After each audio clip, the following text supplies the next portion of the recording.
Go. Hi, my name is Sharyn. So we are now going to perform the video for the infection control policy on how to perform proper hand hygiene and apply PPE. So with performing regular hand hygiene, it's really important to take off any jewellery before performing hand hygiene, ensuring that your nails are nice and short and free of nail polish. So with performing regular hand hygiene, it's important to use frequently throughout the day. We do also have the 5 moments of hand hygiene. So we would perform this before touching a patient, before a procedure, again after procedure or body fluid exposure risk, after touching a patient, and then finally after touching a patient's surroundings. When we're performing the hand hygiene, if our hands are visibly soiled, it's important to use the chlorhexidine and the water method.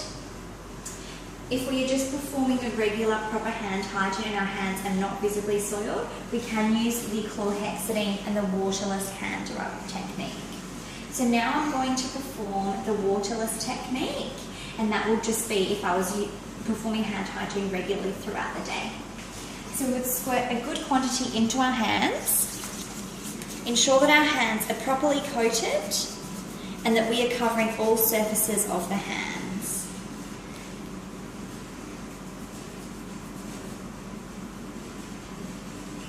This can also go up the wrists, and then once our hands are dry, we can then also use a general moisturiser barrier cream. Your hands, it's really important to maintain hand health and hand care when performing frequent hand hygiene. It is important to moisturise regularly after performing hand hygiene, before and after breaks, and then before going home. And this helps to stop our hands from being damaged from the regular alcohol that we're using. So again, just a nice size squirt, and then again just moisturising the hands to ensure that we're not doing any permanent damage. Now I'll show you how to do the chlorhexidine hand wash technique with the water. So here we have the chlorhexidine hand wash. Again, just squirting a good quantity into the hands and ensuring that we are covering all surfaces of the hands.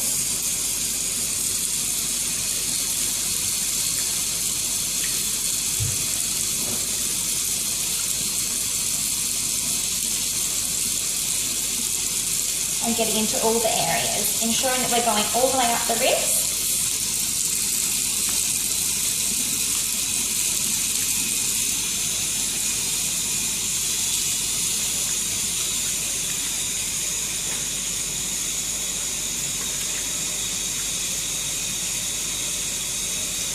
Now it's important to turn the tap off either with the elbow or with a piece of paper towel, just to ensure that we're not getting any contamination onto the hands that we've just cleaned. Also, when drying the hands, it's important to use disposable paper towel or lint-free wipes, and you need to ensure that your hands are properly dry. If your hands are left damp, it does create room for bacteria to grow. Now, the importance of performing proper hand hygiene is that we're reducing the contamination and the infection. We're trying to reduce the infection that we can spread within the hospital. So now that my hands are clean, we're going to apply our PPE.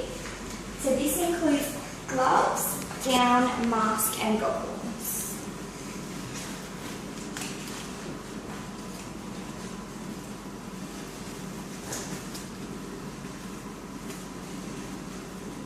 Okay, so now that we have our gloves on, we can grab the gown.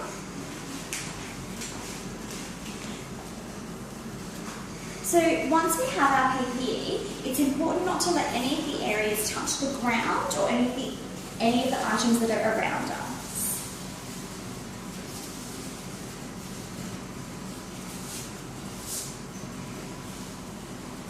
And now that we have our gown on, we can apply our mask and our goggles.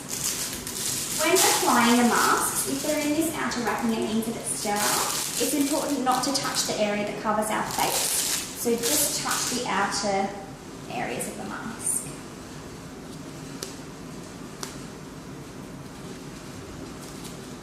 Again, now that our hands are clean, it's important not to touch our face because that does spread contamination.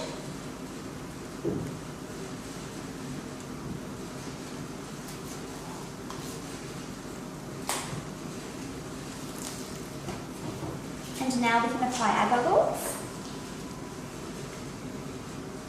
And we're done.